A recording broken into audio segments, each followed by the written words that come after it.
This is Stacey McKibben with the Master Communicator podcast, where CEOs, senior leaders, and C-suite executives share their advice. It's 6 questions in 9 minutes because the best leaders know how to share their ideas concisely and quickly. Let's jump right in. Question number 1. In a few sentences, tell me who you are and what you do. So my name is Saurabh Mehta. I'm managing partner for Consus Global. We're a niche procurement consulting firm that delivers cost savings, supply chain efficiencies, and automation to organizations across the globe. Our big claim to fame is we do contractually guaranteed cost savings, and we pride ourselves in delivering value to our customers. Oh, wow. How long have you been doing that?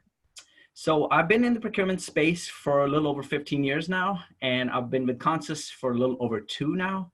I would say procurement and sourcing are my passion. That's great. Well, good. And I mean, we need it nowadays as the world continues to get bigger and bigger, right? And goes global. And you bring everything right to our backyards, our front doors.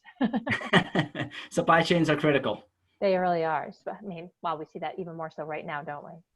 Definitely. Question 2. What's the best thing about leading people from your perspective? 21, 22 years into my career now, the 2 things that I've learned as I've grown through my career, the first one is, learning about your own shortcomings and realizing that it isn't about you. It's about growing, staying nimble, adapting to different personalities and talents that you come across, whether that's your peers, folks who report into you, or your people who are above you. And the second thing is watching those you work with and lead them into having them become successful, either within your organization or somewhere else. And at the end of the day, it's really, you must value people's journeys. So I really pride myself and take enjoyment in seeing people be successful, whether they're with me on my teams or elsewhere. I love the way you say that, really enjoying other people's journeys. Yeah. Almost kind of being a Sherpa or a steward in some way, really kind of helping people in that down their path, their journey. That's great. Question 3, I often hear from other leaders that business would be great if it weren't for that pesky people part. I'm curious, what are your thoughts about that? Yeah, so it's so funny when I read that, when I heard that question first, the first thing that comes to mind is my younger self, less mature self, would agree with that statement. But I've learned that we need all different personality types, people with different talents, quirks, and different idiosyncrasies to make an effective team. You need the mavericks, you need the disruptors, the dissenters, and of course, you ultimately also need the blind followers to have that chemistry to achieve success in any organization or any team. An analogy I would use is that a successful team is like a bowl of chili. You need various ingredients with different flavor profiles and textures and colors and scents to make a nice, cohesive, delicious dish at the end. All right, perfect. Now I'm hungry. Thanks. It is lunchtime where I'm at, so you made it harder now. What other successful business leaders like yourself should be on the podcast, right? What other folks out there that are like carrying the bag, making it happen, that we should be paying attention to? Some of the names that come to mind for me are folks that I actually admire. I worked with them, worked for them. A few names that come to mind, Natalia Graves. She's head of IT services, I believe, at HP now. Darren Sumter, he's a personal friend and mentor. He's a global account leader at LinkedIn. Debbie Wilson, she's a vice president at Gartner. I've interacted with her quite a bit. She's one of the most empathetic leaders that you can ever find. And then finally, ex-customer of mine, Mike Curtis. He's a general manager of procurement at Citgo. He's, again, a great leader of people, somebody who leads from the front and has compassion and empathy for his team and organizations. I can't wait to go find out and, meet them and see if they'll be on the show to learn more from those guys. Thank you. I think they would be. I think they have so much to share, and I think your audience will be better served by, if you spoke to them. I know that for sure. What piece of advice about communication would you give to other leaders? Well, it's an age-old cliche, to say be a good listener. It's much harder to put that in practice. Being a good listener to those you're responsible for leading, it isn't just about their words, but also truly listening to their intentions. I'll go one step further though. I would say, ask yourself, what was your gut reaction to that piece of communication you just received? If you sincerely do that, you can actually find some personal blind spots around your own communication gaps. And what I mean by that is, did I get defensive or angry or frustrated with what I just heard? Because if I did, then there's something within me that is creating a barrier to that communication. Then it can help me identify what it is that I need to fix about my style of communication, which can, in the long run, make me a more effective leader. I often encourage my teams to disagree with me and come to me with new ideas. But it's been immensely challenging, to tell you the truth, because, there's still that boss direct report dynamic that gets in the way.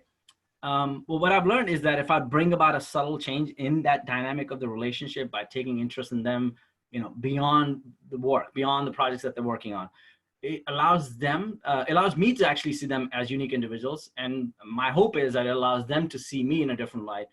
And ultimately, over time, this can begin the process of shedding some of that armor. The last thing I want to add there is that, I think you would get a lot more out of leading people if you tell them the truth rather than telling them what they want to hear. And unfortunately, I've been part of teams where, that's happened, and that's led to resentment and the team dynamic sort of breaking apart.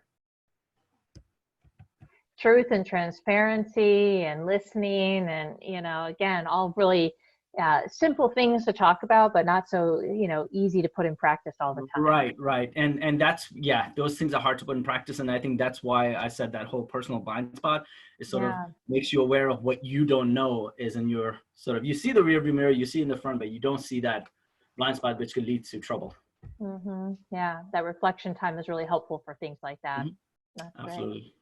All right, magic question number 6. Tell us about your favorite boss or teacher. Who's really influenced you? So, not going to answer that directly, but I would like to say that I've had the pleasure and honor of being managed and mentored by some incredible men and women in my career. They have all had an influence over my career, over my leadership style. I've taken specific learnings from each of them and incorporated their guidance into my own approach to my teams. Some of the things that come to mind are, be loyal to people rather than to companies. That's so profound, because people can come and go, but those relationships stay. Organizations change, you change, but that stays. Focus on continuous learning from those that are better than you at something. We can't just labor on, under the illusion that, we know everything. There's somebody who's doing something better than you are. Learn from them. Manage with empathy. I mentioned that a little bit, a couple of minutes ago. Engage in active listening. Again, cliche statement, but it's so critical. Assess what it is and isn't worth investing your time in. One of my ex-bosses taught me that. I was chasing everything, and he said, take it slow. Really think about the time investment that you're making into things. And the last one, the big thing that has stuck with me is that as a leader, one must not take a one-size-fits-all approach to managing people. What may work on one team member may not, work on another. It could backfire. This is why it's critical to understand and know your team with some level of depth. And this requires a leader, obviously, to be agile, nimble, and flexible. Sorry, Maury, I'm not a gymnast, right? A great Zoolander quote to end us there, but great movie too. I know, right? But you made me think of that with your nimble and agile, and you couldn't have described it more perfectly. It's been such a pleasure having you on the show. I mean, your insights are just spot on, and you're incredibly articulate. How can people find you if they want to reach out and learn more or introduce themselves? Sure. So I'm on LinkedIn, obviously.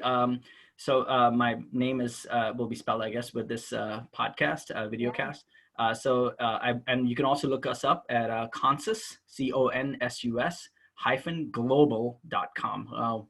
We're been around 10 years. We have a footprint across 25 countries. So happy to engage, happy to even, sit down and have a coffee or a beer if and when things open, or you can just, hit me up on LinkedIn. He'll do a virtual beer or coffee. Yeah, there you go. Exactly. Well, we'll be sure to have your contact information in the link as well. So if anybody wants to reach out, they can simply do that Wonderful. as well. But thank you again so much for being on the show. This is Stacey McKibben with the Master Communicator Podcast. For more ideas and insights, please do go check us out at www.concilioteam.com. We look forward to seeing you again next time. Take care.